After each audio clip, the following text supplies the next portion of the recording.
John Keats's Ode to Nightingale is one of the most celebrated poems of the Romantic era. It was written in 1819 during a time when Keats was facing emotional and physical suffering. The poem reflects his deep thoughts about life, death, the beauty of nature, and the power of imagination. The central experience of the poem begins when Keats hears the song of a nightingale in the woods. The bird's voice seems so pure, so timeless, and so joyful that the poet begins to feel drawn away from the painful human world. He longs to escape into the bird's world of eternal beauty and peace, imagining a space beyond suffering. The poem explores this journey between reality and fantasy, between earthly suffering and the eternal voice of nature, expressed through powerful imagery and emotional language. In the first stanza, Keats describes feeling numb and drowsy, as though he was drunk some powerful drug like hemlock or opium. But this numbness is not due to sadness or sickness. It comes from being overwhelmed by the sweet song of the nightingale.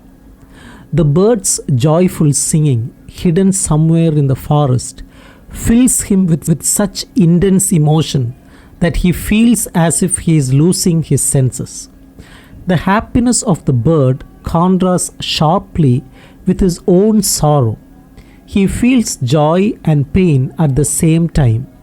Joy because the song is beautiful, and pain because he is reminded of how difficult and painful human life can be. The bird's song feels like it belongs to another world full of summer, youth, and freedom. In the second stanza, Keats imagines escaping his sadness through wine.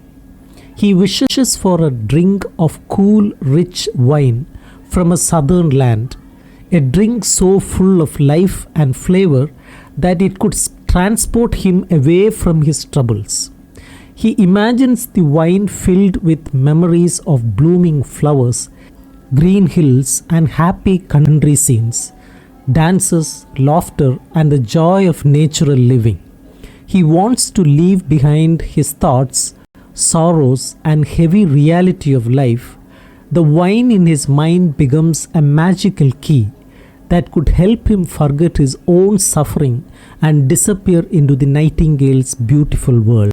Now the poet goes deeper into his desire to escape. He no longer wants just wine, he wants to completely fade away into the forest, to leave the painful human world behind and become part of the nightingale's peaceful existence. He reflects on the suffering that fills human life, sickness, aging, and the loss of beauty and love. People cry, dream impossible dreams, and then die. Everything fades, youth, hope, and joy. The poet sees life as a painful process filled with hardship. This harsh view of reality makes the song of the nightingale even more attractive because it seems untouched by all of this. In the fourth stanza, Keats changes his mind about wine and chooses instead to escape through the imagination and poetry. He says his soul will take flight with the bird, using the wings of his mind instead of alcohol. Even though it is dark and he cannot see his surroundings, he trusts his imagination to create a beautiful world around him. He pictures the natural beauty hidden by the night, perhaps flowers, trees, and soft grass. Poetry becomes his means of entering the bird's world, allowing him to rise above the struggles of everyday life. Now fully immersed in his imagined world, Keats uses a sense of smell instead of sight to explore the darkness around him. He imagines the air filled with gentle fragrance of flowers, white hawthorn, violets, and the richly scented musk rose. Even though he cannot see them, he can feel their presence and delight in witness. The darkness is no longer frightening. It is calm, peaceful, and full of unseen life. The poet is no longer bound by the limits of the real world. His senses are opened in a new dreamlike way. As the poet enjoys this moment, his thoughts turn toward death. He begins to see death not as something terrifying, but as peaceful and gentle. He imagines how perfect it would be to die quietly right now, while the nightingale sings. If he died at that moment, there would be no pain, only beauty. He would slip away while surrounded by nature's harmony. The bird, unaware, would continue to sing, its song lasting long after his own life had ended. This thought comforts him. It shows his longing to escape the pain of life and find a kind of eternal peace. In stanza 7, Keats says that the nightingale is not just a single bird, its song is timeless and eternal. The same song has been heard throughout history by people of all kinds. He imagines ancient kings, peasants, and even people from the Bible like Ruth listening to the bird's song in moments of sorrow. The bird becomes a symbol of eternal beauty and comfort. Its voice has passed through centuries, soothing people in all kinds of situations. This timelessness makes the bird different from human beings who are bound by time and suffering. Suddenly, the spell is broken.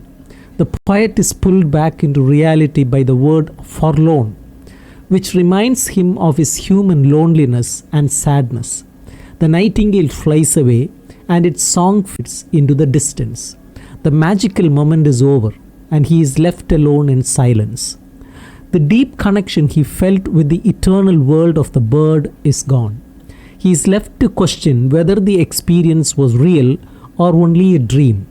Was he truly close to another world, or did his imagination create it all?